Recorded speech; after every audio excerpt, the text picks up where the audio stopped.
Hey everyone, it's your girl Maddie here, aka Beavermosh, and today I'm here to talk to you about the Omnicidalist from the Sweden-based band Omnicidal, coming off Non-Surium Records. And the Omnicidalist feels quite inspired by multiple strands and eras of Swedish death metal history. You get that entombed style, buzzsaw sounding approach here, but you also get some of the more Gothenburgy melodic side as well. But this is not some revivalist project either. This record feels very contemporary and fresh. The writing here definitely stands out with a lot of memorable moments and interjecting a lot of diversity throughout the track listing. And there is a heaviness here, and there is a sort of savagery, but it's delivered through this very well produced package. By Knife Main features these chunky and galloping riffs with some melodic overtones sort of worked in. And the music kind of skips forward with a lot of muscle behind it while these raspy vocal growls sort of pierce through. You get these adrenaline pumping tremolos and these infectious vocal hooks on the chorus. It's heavy, yet there is a catchiness to it as well. And then you get this lead that has this epic and rousing quality to it. It's very melodic and lyrical. On WWD, we get these monstrous sawing thrash riffs. The energy we've experienced up until this point has been electric, to say the least, and the licks in between all of the meatiness gives the track some intricacy without muting its momentum at all. The production on this album rules. There is this noticeable crispness, yet it maintains that grittiness and that savagery. And it's always impressive when a band can find that sweet spot.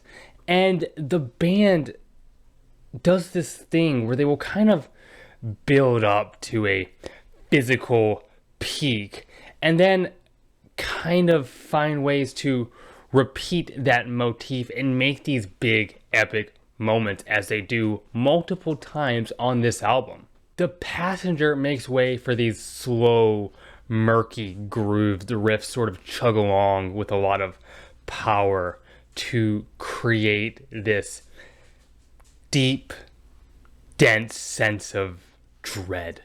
And these mid-tempo leads sort of drift on top to create a sense of dreariness. The band demonstrates that they also can nail some atmosphere at times. And I love the very evenly performed, very skeletal bridge here with some simple downstrummed guitars and some sparse drum burst. It does a good job of building some intensity and some anticipation for you. Cemetery Scream simply has one of my favorite riffs on the entire record. This propulsive triplet pattern feels like it's just being thrown at you. And paired with the kind of punkish, full force drums, it creates this rapid sense of momentum throughout the track. It's very frenetic and does a fantastic job of producing this sense of pure chaos and madness. This thing rips, like almost literally, like that's what it feels like something is being ripped open. Infernum has this kind of creepy, foreboding melodicism baked in, and I love the chorus with these sort of brash, boorish smashes from the drums paired with these in rhythmic succession with these barked vocal interjections, it's going to force you to bang your head for sure. And then there's the solo. There's not a lot of technicality sort of displayed on this record, but they do flex here. Just a fast, virtuosic, super impressive lead that's fun as hell. The Neverborn is a track built around this reverberating melodic guitar line. It's fantastically composed. And then the drums sort of snap and fly around and add a lot of aggressiveness in tandem with the more melodic guitar work. There are also these kind of buzzing riffs that fly around in this off-kilter way, feeling like they're sort of throwing the track off balance a bit in a really satisfying way. The Reaping is built around more of this old school leaning, gory, very muddy and rolling guitar riff, and even the vocals take on more of that very early low growl sound. And with the screeching leads, this is definitely a take and call to some of death metal's most recognizable foundations, and they do a really good job of that as well. And then also you get these sort of gnawing bass flourishes underneath that adds a really welcome nastiness to the recipe. Narcissistic Abuse feels more of like a thrash inspired tune, in my opinion, with these fiery riffs feeling like they're coming at you at full velocity. And in between the riff patterns, you get these fucking sweet, spirally licks. It's technical, but not overbearing. It's highly musical, and I just get this ugly grin every time I hear it. This track is heavy, it's brutal, but it's super fun. It's just metal as hell. And then there's this pretty impressive midsection where you get these burning, very physical downstrums in tandem with this cagey riff on top. The way that the guitars are communicating here is pretty astonishing.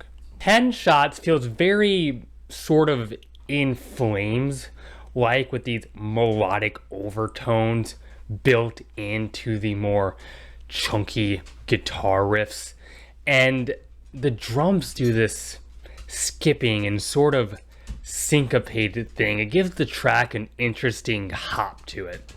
Slow Decay, I feel, introduces a more doomier approach, with it feeling as if it's rotting forward to you to an end. It's, as the track title suggests, a slow decay. And the bass guitar actually kind of takes the lead here with these gross riffs, and gross as a major compliment. The chorus feels big, however, one of the most dramatic moments on the record. There's a real solemnness to it. And the vocalist is doing this sort of half-sung, half-growled hybrid thing. There's actually a lot of emotion packed into it. It ends this album on a very hopeless and bleak note. And I like how the band is able to show some flexibility here, but how they use it at the end. It does end the album on a proper, logical note. Every song that the band puts on the Omnicidalist has its own identity and feels like it stands on its own. There is no filler here. And without watering anything down, there's a hookiness to this record. A lot of sticky and memorable moment without sacrificing any heaviness at all. The playing is great.